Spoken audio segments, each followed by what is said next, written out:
What are the rights of the landlord and what are the rights of the tenant? It is paramount to note that when you lease a house or a business premises, you as the tenant, you have rights, and also the landlord have their own rights.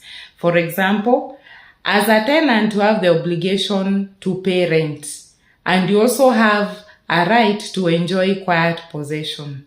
As the landlord has the right to correct that rent. However, they also have some obligation.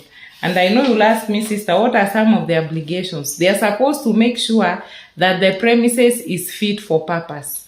For example, when you lease a house or you lease a business premises and the floor is chipping off, it is the duty of the landlord to repair the tiles. It is also their duty to make sure that if the roof is leaking, it is kept in good condition. In addition to that, it is also paramount to note that a landlord has a right to enter the premises and do repairs.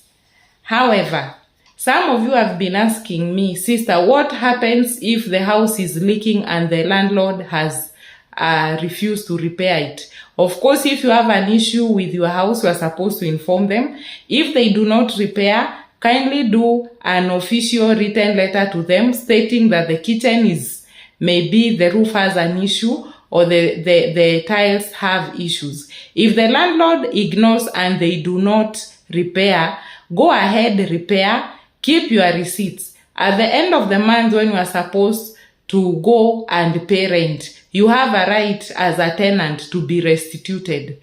That means the amount of money which you've used to repair that house should be deducted from the rent which you are supposed to pay. When I talk of restitution, I mean you are supposed to be taken back to the position where you were before the damages occurred. So if you repair the house, make sure you have all your receipts. At the end of the month, deduct the amount of money which you used from what you are supposed to pay rent and forward the rest of the money to the landlord.